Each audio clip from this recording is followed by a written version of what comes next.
اس پر ایک حدیث میں شیئر کرنا چاہوں گا کہ یہ کلاسز اس طرح کی جہاں نبی صلی اللہ علیہ وسلم کی بات ہو رہی ہو اور اللہ کی بات ہو رہی ہو تو اس کے بارے میں نبی صلی اللہ علیہ وسلم نے دعا فرمائی ایسے شخص کے لیے. یہ ترمذی کی روایت ہے, صحیح ہے. عبداللہ بن مسعود کہتے ہیں کہ رسول اللہ صلی اللہ علیہ وسلم نے فرمایا, May Allah bring happiness to the one who hears my words such that he understands it, memorizes it and conveys it. کہ اللہ تعالیٰ اس بندے کی زندگی میں خوشی لائے جو میرے الفاظ سنتا ہے, میمورائز کرتا ہے, انڈرسٹینڈ کرنے کی کوشش کرتا ہے. Perhaps he will carry understanding to one who has more understanding than he does. تو پھر رسول اللہ صلی اللہ علیہ وسلم نے کہا کہ اس طرح اس کا علم بڑھتا جائے گا, وہ کسی اور کے پاس جائے گا تو آپس میں نالج شیئر ہوگا. بہرحال کرکس یہ اس حدیث کا کہ رسول اللہ صلی اللہ علیہ وسلم نے دعا فرمائی ایسے شخص کے لیے اور کہا کہ ایسے شخص کو خوشی مل جائے گی جو ایسی محفلوں میں آتا ہے جہاں میری بات کی جا رہی ہو. تو چونکہ آج کے دور میں ابھی ریسنٹلی مجھے خیال کیسے آیا کہ میٹ اپ ہوا ہمارا, تو اس میں ینگسٹرز ماشاء اللہ آئے ہوئے تھے آپ ہی کی طرح. ان کا بڑا ایک کامن سوال تھا کہ کس کو سنے, اور کوئی بندہ یہ بات کر رہا ہے, کوئی بندہ یہ بات کر رہا ہے, کیونکہ ہم ایج آف انفارمیشن میں رہ رہے ہیں. اور جب ایسا وقت آتا ہے انسان بہت سے لوگوں کو سن رہا ہوتا ہے یوٹیوب پہ, فیس بک پہ, تو وہ خود بھی فیل کرتا ہے کہ جیسے میں کچھ بھی نہیں کر رہا, لوگ اتنا کچھ کر رہے ہیں, میں کچھ بھی نہیں کر رہا, تو مجھے بھی کچھ کرنا چاہیے. یہ بھی ایک فیلنگ آتی ہے. ٹھیک ہے, پھر یہ بھی خواہش آتی ہے کہ میں بھی ایسا بنوں, وچ از اوکے, اچھی بات ہے, اچھے لوگوں کو چیز کرنا چاہیے. لیکن اس دور میں جو ایج آف انفارمیشن ہے, جب انفارمیشن اتنی زیادہ ہے کہ چینلز بھرے ہوئے ہیں اسلامک انفارمیشن سے, بہت سے موٹیویشنل اسپیکرز گرو کر رہے ہیں, بہت سے لوگ اپنی مزاج کے مطابق بات کر رہے ہیں, تو اس ایج میں ہمیں اللہ کی بہت زیادہ رہنمائی چاہیے. ہر معاملے میں ویسے بھی چاہیے, لیکن خصوصاً آج کا جو دور فتن کہہ لیں یا ایسی ایج جو میں کہوں گا ایج آف انفارمیشن ہے اور میسیو انفارمیشن ہے, اس میں خاص رہنمائی اللہ کی چاہیے. ہر کام اللہ کی رہنمائی سے ہوتا ہے. تو اس حوالے سے ایک دعا رسول اللہ صلی اللہ علیہ وسلم نے ہمیں سکھائی, فجر کے بعد پڑھنے کا حکم دیا. اللہم انی اسألک علما نافعا ورزقا طیبا وعملا متقبلا. او اللہ, آئی آسک یو فار علم نافع. علم تو بہت کچھ ہے, انفارمیشن تو پڑھی ہوئی ہے, سائیکالوجی پڑھ لیں, جو مرضی پڑھ لیں, آپ ویب سائٹس کھولیں سائیکالوجی کی, آپ کو بہت سا علم نالج ملے گا, انفارمیشن ملے گی. لیکن علم نافع کیا ہے, یہ اللہ سبحانہ و تعالیٰ کو بیسٹ پتا ہے کہ علم نافع کیا ہے. اس لیے ہم اسی سے رہنمائی مانگ رہے ہیں کہ اللہ علم نافع دے دے, نفع دینے والا علم دے دے. ایسا نہ ہو کہ میں غلط علم حاصل کرتا رہوں اور اینڈ میں مجھے اس کا خاص فائدہ بھی نہ ہو, کوئی نفع بھی نہ دے وہ علم. تو بہرحال یہ دعا بہت زیادہ کرنی چاہیے, رہنمائی اللہ کی پکڑنی چاہیے, اور ساتھ ساتھ یہ کہ علماء کرام سے رہنمائی بھی لے بندہ کہ مجھے بتائیں کہ میں کہاں سے شروع کروں, کیسے شروع کروں. دینی علم کی بات کر رہا ہوں, ٹھیک ہے. باقی شوق سے آپ کچھ پڑھ رہے ہیں وہ ایک الگ بات ہے, انجینئرنگ میڈیکل سائنس کی بات نہیں کر رہا, یہ دینی علم کی میں بات کر رہا ہوں کہ علم نافع کی دعا بہت کرنی چاہیے. ورزقا طیبا, اور مجھے حلال رزق دے اللہ, اس کا سوال کرتا ہوں میں, طیب رزق کا, گڈ رزق کا, اور وعملا متقبلا, ایسا عمل جو کہ قابل قبول ہے. تو یہ دعا اینٹی ڈوٹ ہے. اور فجر کے بعد پڑھنے کا کہا, کیونکہ فجر کے بعد معاملات جو ہے وہ برکت اترتی ہے اور بہت سے معاملات ڈیسائیڈ ہوتے ہیں, تو وہ برکت والا وقت ہے, اس کو کیچ بھی کرنا چاہیے فجر کے وقت کو. اور یہ دعا بھی کرنی چاہیے فجر کی نماز کے بعد کہ اللہ مجھے علم نافع دے, مجھے طیب رزق دے, اور مجھے ایسا عمل کرنے کی توفیق دے جو تیرے ہاں قابل قبول ہے. تو ایٹ دا اینڈ رہنمائی اللہ کی ہی چاہیے. اس حوالے سے میں آپ کو ابن قیم کا کوٹ بھی سناؤں گا کلاس کے سٹارٹ میں. ابن القیم رحمہ اللہ کا یہ کوٹ اگر ہمیں سمجھ آ گیا تو میں سمجھتا ہوں کہ ہمارے سارے مسائل حل ہو جائیں گے اور ہمیں کسی اور چیز کی ضرورت نہیں ہوگی. ابن القیم کہتے ہیں کہ in the heart are disorders that cannot be remedied except by responding to Allah.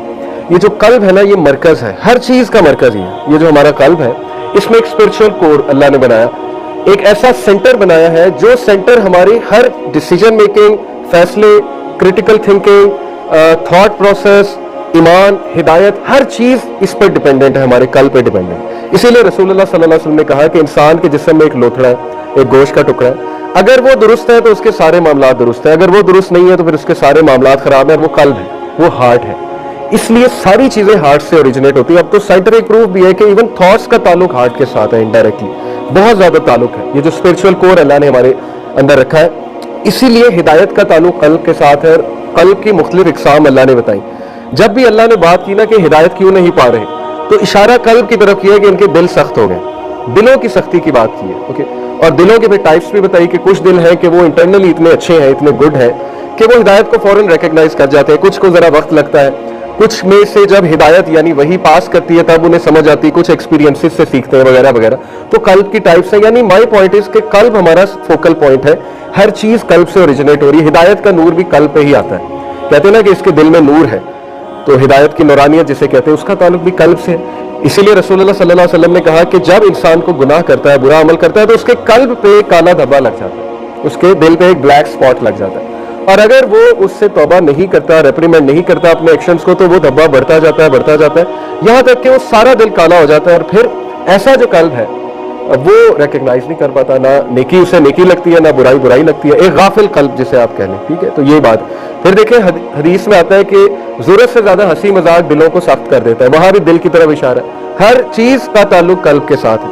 ٹھیک ہے, تو اسی طرح قلب کی بات کی جائے تو دعائیں سکھائیں, یا مقلب القلوب ثبت قلبی علی دینک, کہ اے وہ جس کے ہاتھ میں دلوں کا کنٹرول ہے, اللہ کی ذات, تو میرا جو قلب ہے اس کو ہدایت بھی دے اور اس کو استقامت بھی دے. ہر چیز پھر دوبارہ قلب کے ساتھ کنیکٹ کر دی.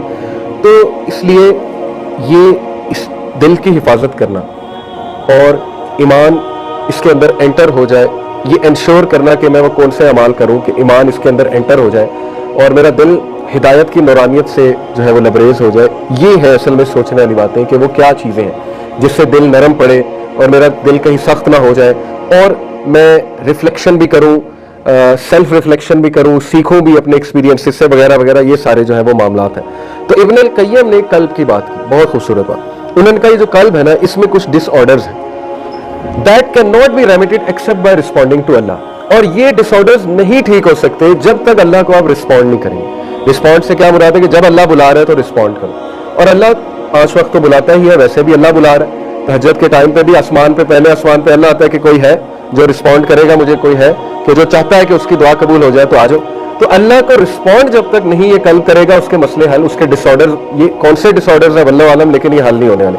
پھر کہا in it is a desolate feeling that cannot be removed except by intimacy with him in solitude. اس قلب کے اندر ایک ڈیزولیٹ فیلنگ ہے, فیلنگ آف ایمٹینس ہے, خلا ہے, جو نہیں پوری ہوگی, ریموو نہیں ہوگی except by intimacy with him in solitude, جب تک انسان اکیلے میں رب کے ساتھ تعلق قائم نہیں کرے گا تو وہ خالی پن نہیں جائے گا, وہ ڈیزولیٹ فیلنگ نہیں جائے گی اس کی. وہ جس مرضی سے رابطہ کرتا پھرے, جب تک وہ اکیلے میں سولیٹیوڈ میں رب سے رابطہ نہیں کرے گا, یہ ڈیزولیٹ فیلنگ رہے گی. in it is sadness, اس میں غم ہے, which will not leave, جو کہ ساری عمر نہیں جائے گا, except by happiness of knowing him, اللہ یہ کہ بندہ رب کو جان کر ہیپینس پالے. تو ہیپینس کا تعلق رب کو جاننے سے, یہ بہت بڑی بات ہے اگر آپ اس پہ غور کریں.